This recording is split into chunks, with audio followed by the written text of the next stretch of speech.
ಎಲ್ಲ ನನ್ನ ಕನ್ನಡದ ಬಂಧುಗಳಿಗೆ ನಮಸ್ಕಾರ. ಮಂತ್ರಾಲಯದಲ್ಲಿ ನನಗೆ ಒಬ್ಬರು ಬ್ರದರ್ ಇದ್ದಾರೆ. ಅವರ ಹೆಸರು ನರಸಿಂಹಮೂರ್ತಿಗಳು. ಇಲ್ಲೇ ಇದ್ದಾರೆ. ನನಗೆ ಸಂಪೂರ್ಣವಾಗಿ ಇಲ್ಲಿ ರಾಯರ ಸೇವೆ ಮಾಡೋದಕ್ಕೆ ಭಾಳ ಅದ್ಭುತವಾಗಿ ಅವಕಾಶ ಮಾಡಿಕೊಟ್ಟಂಥ ಮಹನೀಯರು. ಈಗ ವಿಷಯಕ್ಕೆ ಬರ್ತೀನಿ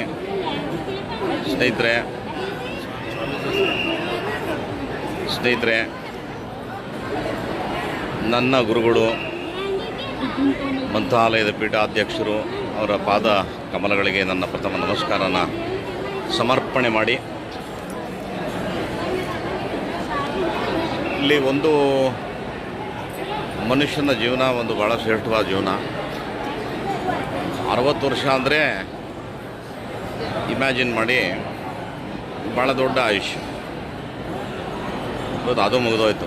61 ಕಾಲಿಟ್ಬಿಟ್ಟಿದೆ. ಕನ್ನಡ ಚಿತ್ರರಂಗದಲ್ಲಿ ವಿಶೇಷವಾಗಿ ಅನ್ನವನ್ನು ಹುಡುಕಿಸಿ ಬಂದಂಥವು ನಾನು. ಅನ್ನ ಸಿಕ್ಬಿಟ್ರೆ ಸಾಕಪ್ಪ ನಮಗೆ. ಆಗ ತಾಯಿಯವ್ರ ಮಾರ್ಗದರ್ಶನ, ನೀನು ಹೋಗಪ್ಪ ರಾಯರನ್ನು ಹಿಡ್ಕೊಂಡ್ಬಿಡು, ಇದು ಒಳ್ಳೆಯದಾಗುತ್ತೆ. ಅದಕ್ಕೆ ಎಲ್ಲರೂ ಹೇಳೋದು, ತಾಯಿ ಎಲ್ಲ ಮಕ್ಕಳಿಗೂ ಪ್ರಥಮ ಗುರು, ದೇವರು. ಹಾಗಾಗಿ ನಾನು ಎಲ್ಲ ಬಂಧುಗಳಿಗೆ ಹೇಳೋದು ಒಂದೇ, ನಿಮಗೆ ಈ ವಿಶ್ವದಲ್ಲಿ ತಂದೆ ತಾಯಿಗಿಂತ ಬೇರೆ ದೇವರು ಇನ್ನೊಬ್ಬರು ಇರೋದಕ್ಕೆ ಸಾಧ್ಯನೇ ಇಲ್ಲ. ಎಲ್ಲ ದೇವರುಗಳನ್ನು ಒಂದು ತಕಡಿಲಿ ಹಾಕಿ, ತಂದೆ ತಾಯಿನ ಒಂದು ತಕಡಿಲಿ ಹಾಕಿ, ಎಲ್ಲ ದೇವರು ಕೆಳಗೆ ಹೋಗ್ತಾರೆ, ತಂದೆ ತಾಯಿ ಮೇಲೆ ಬರ್ತಾರೆ. ಕಾರಣ ಏನು ಅಂದರೆ, ದೇವರು ತಾನು ಬರೋಕ್ಕಾಗೋದಿಲ್ಲ ಅಂತ ಹೇಳಿ ತಂದೆ ತಾಯಿಯನ್ನು ದೇವರ ರೂಪದಲ್ಲಿ ಭೂಮಿ ಕಳಿಸಿರ್ತಾನೆ. ಸೊ ಹಾಗಾಗಿ ನಿಮ್ಮ ಮನಸ್ಸಿನಲ್ಲಿ ಒಂದಿರಲಿ, ನನಗೆ ಕಷ್ಟ ಬಂದಿದೆ, ನನಗೆ ತೊಂದರೆ ಬಂದಿದೆ, ಏನೇನೋ ಆಗ್ತಾಯಿದೆ ಅಂದರೆ ತಂದೆ ತಾಯಿಗಳ ಬಗ್ಗೆ ನೀವು ಗೌರವವನ್ನು ಹೆಚ್ಚು ಮಾಡ್ಕೋಬೇಕು. ತಂದೆ ತಾಯಿ ಕಾಲಕ್ಕೆ ಬಿದ್ದು ಒಂದು ವೇಳೆ ಏನಾದರೂ ತಪ್ಪು ಮಾಡಿದರೆ, ತಪ್ಪಾಯಿತು ಅಂತ ಕೇಳಿ, ಅಥವಾ ನಂಗೆ ಒಳ್ಳೆಯದಾಗಲಿ ಅಂತ ಆಶೀರ್ವಾದ ಮಾಡಿ ಅನ್ನಿ, ಎಲ್ಲವೂ ಅದ್ಭುತವಾಗಿ ಆಗ್ಬಿಡುತ್ತೆ ನಿಮಗೆ ವಾಪಸ್. ಇನ್ನೊಂದು ವಿಷಯ, ವೃತ್ತಿ ಹರಸಿ 1980 ಕನಸು ಮನಸ್ಸಲ್ಲೂ ಗೊತ್ತಿಲ್ಲ ನನಗೆ. ನನ್ನ ಅನಿಸಿಕೆ ಇದ್ದಿದ್ದು, ಕಷ್ಟಪಟ್ಟು ಒಂದು ಆಟೋ ರಿಕ್ಷಾನ ಸಂಪಾದನೆ ಮಾಡಿಬಿಡೋಣ, ಅದನ್ನು ಇಟ್ಕೊಂಡು ದಿನ ಒಂದು 100 ರೂಪಾಯಿ ಸಂಪಾದನೆ ಮಾಡೋಣ ಅಂತ ಜೀವನನ ಆರಂಭ ಮಾಡಿದಂಥ ಮನುಷ್ಯನ. ತಾಯಿಯ ಮಾರ್ಗದರ್ಶನದಂತೆ ಮಂತ್ರಾಲಯಕ್ಕೆ ಬಂದಾಗ, ಅವತ್ತಿನ ಮಂತ್ರಾಲಯದಲ್ಲಿ ಭಾಳ ನಿರ್ಜನ ಪ್ರದೇಶ, ಹೆಚ್ಚಿಗೆ ಜನ ಇರ್ತಾರಿಲ್ಲ. ಎಷ್ಟು ಸಾಧ್ಯವೋ ಅಷ್ಟು ಸೇವೆಯನ್ನು ಮಾಡ್ತಾ ರಾಯರ ಕೃಪೆಗೆ ಪಾತ್ರನಾಗಿ, ರಾಯರು ತಾವು ಬರೋಕ್ಕಾಗದೆ ಎಷ್ಟೋ ಜನ ಆಗಿನ ಕಾಲದ ನಿರ್ಮಾಪಕರು, ನಿರ್ದೇಶಕರು ಎಲ್ಲರ ಮನಸ್ಸಿನಲ್ಲಿ ನಿಂತು, ಇವನು ನನ್ನ ಭಕ್ತರಿಗೆ ಒಂದು ಅವಕಾಶ ಕೊಡಿ ಅಂತ ಹೇಳಿ, ಹೇಗೆ ಅಂಬೆಗಾಲಿಡ್ತಾ ಮಗು ಬೆಳೆದು ದೊಡ್ಡದಾಗ್ತದೋ ಹಾಗೆ ಸಣ್ಣ ಸಣ್ಣ ಪಾತ್ರಗಳಿಂದ ದೊಡ್ಡ ದೊಡ್ಡ ಪಾತ್ರಗಳವರೆಗೂ ಕೂಡ ಬೆಳೆಸೋದು, ಆಶೀರ್ವಾದ ಮಾಡೋದು, ಹೊಟ್ಟೆ ತುಂಬ ಊಟ ಕೊಟ್ಟು, ನೆರಳು ಕೊಟ್ಟು ನಮಗೆ ತುಂಬ ಸಹಕಾರ ಮಾಡೋದು. ಅದಾದಮೇಲೆ ನಿಮಗೆಲ್ಲ ಗೊತ್ತು, ನನ್ನ ಬದುಕಲ್ಲಿ ನನ್ನ ಬೆಳವಣಿಗೆ ಏನೇನು ಆಯಿತು, ಎಲ್ಲಿವರೆಗೂ ಬಂದು ನಿಂತೀನಿ, ಎಲ್ಲವೂ ತಾವು ನೋಡಿದ್ದೀರಿ.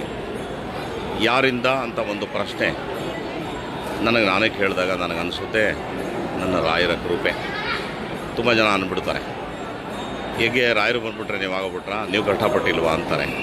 ಎಲ್ಲ ಮನುಷ್ಯನೂ ಕಷ್ಟಪಡ್ತಾರೆ. ಸರಿ ದಾರಿಯಲ್ಲಿ ಕಷ್ಟಪಟ್ಟು ಬೆಳಿಬೇಕು ಅಂದರೆ ಒಂದು ಮಾರ್ಗದರ್ಶನ ಬೇಕು. ಗುರುವಿಲ್ಲದೆ ಗೋವಿಂದನಿಲ್ಲ. ಹಾಗಾಗಿ ರಾಯರೇ ಸಂಪೂರ್ಣ. ಹಾಗಾಗಿ ಒಂದೇ ಒಂದು ಸರಿ ಇಲ್ಲಿಂದ ರಾಯರದು ಕಳಶದ ಗೋಪುರವನ್ನು ತೋರಿಸ್ಬಿಡ್ತೀನಿ. ಎಲ್ಲ ನಮಸ್ಕಾರ ಮಾಡ್ಕೊಂಬಿಡಿ.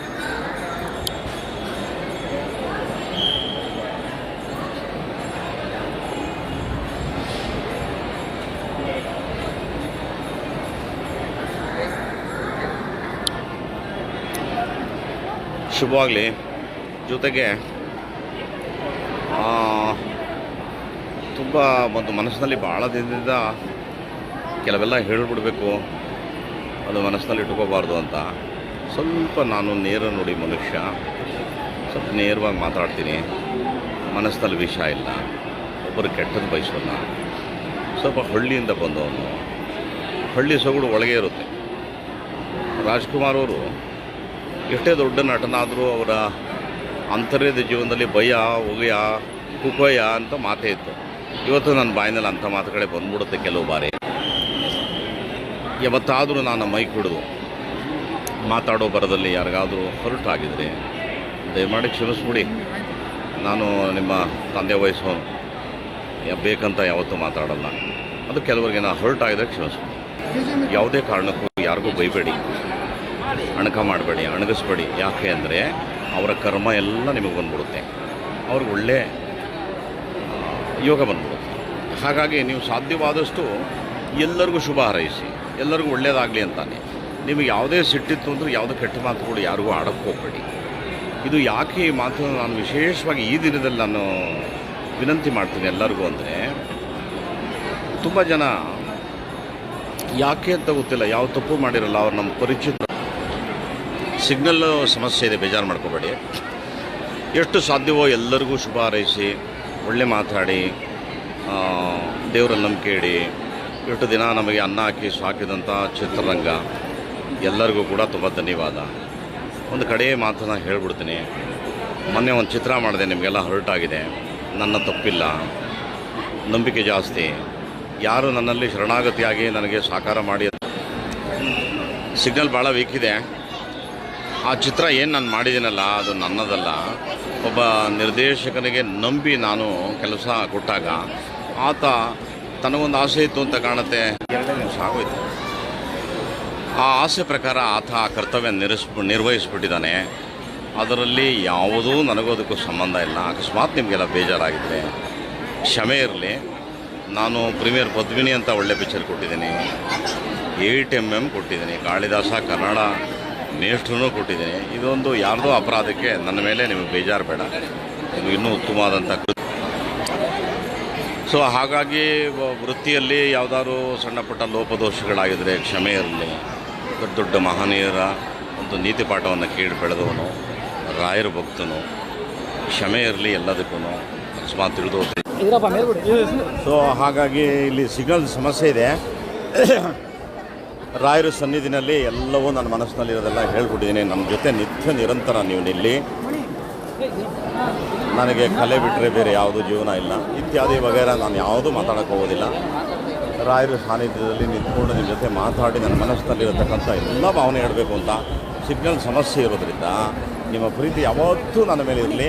ಯಾವ ತಪ್ಪು ಯಾರಿಂದನೂ ಯಾವ ಕ್ಷಣಕ್ಕೂ ಆದರೂ ಕೂಡ ನನ್ನ ಮೇಲೆ ಬ್ಲೇಮ್ ಮಾಡಬೇಡಿ ಯಾರನ್ನು. ನನ್ನ ಇಷ್ಟು ವರ್ಷ ನನ್ನ ಬೆಳೆಸಿದಂಥ ಮಾಧ್ಯಮಕ್ಕೆ ಧನ್ಯವಾದ. ಎಂಥ ಅದ್ಭುತ ಸ್ನೇಹಿತರು ಅಂದರೆ, ನನ್ನ ಎಲ್ಲ ಕಷ್ಟ ದಿನಗಳಲ್ಲಿ ನನ್ನ ಜೊತೆ ನಿಂತವರು. ನೀವೆಲ್ಲರಿಗೂ ಶುಭವಾಗಲಿ. ರಾಯರ ಆಶೀರ್ವಾದ ಎಲ್ಲರ ಮೇಲಿರಲಿ. ನಾನು ನಿಮ್ಮಲ್ಲಿ ಒಂದೇ ಕೇಳೋದೊಂದೇ, ಪ್ರತಿಯೊಂದು ಪೂಜೆ ಮಾಡಿದಾಗಲೂ ಕೂಡ ಒಂದು ಕೇಳ್ತಾರೆ, ಒಂದು ಕ್ಷಮೆ ಕೇಳ್ತಾರೆ. ಅಪರಾಧ ಸತ್ರಾಣಿ ಕ್ರಿಯಂತೆ ಅನಶಿಮಯ ತಾನಿ ಸರ್ವಾಣಿ ಮೇ ದೇವ ಕ್ಷಮಸ್ವ ಪುರುಷೋತ್ತಮ ಅಂತ. ಹಾಗೆ ತಿಳಿದೇನೋ ಯಾವತ್ತಾದರೂ ಸಾರ್ವಜನಿಕ ಜೀವನ ನಮ್ಮಿಂದ ತಪ್ಪಾಗಿದ್ದರೆ ಕ್ಷಮಿಸಿ. ಎಷ್ಟು ಜನ ಎಲ್ಲ ಸ್ನೇಹಿತರು ಬಂದು ನಿಂತ್ಕೊಂಡ್ಬಿಟ್ಟಿದ್ದಾರೆ. ಅವರೆಲ್ಲರೂ ಕೂಡ ಪಾಪ ಅವರ ಪ್ರೀತಿಗಳನ್ನ ನೋಡ್ಬಿಡಿ, ಎಲ್ಲರೂ ಒಂದೊಂದ್ಸರಿ ನೋಡ್ಬಿಡಿ, ಎಲ್ಲರೂ ನೋಡ್ಬಿಡಿ. ರಾಯರ ಆಶೀರ್ವಾದ ಎಲ್ಲರ ಮೇಲೆ ಇರಲಿ. Thank you so much. Thank you so much. ಒಂದೊಂದು ಒಳ್ಳೆ ಸಮಯ ಬಂದಾಗ ಮತ್ತೆ ನಿಮ್ಮ ಜೊತೆ ಬಂದು ಮಾತಾಡ್ತೀನಿ. Love you all. Thank you so much. Love you. TV12 Kannada, ಇದು ಕನ್ನಡಿಗರ ಧ್ವನಿ.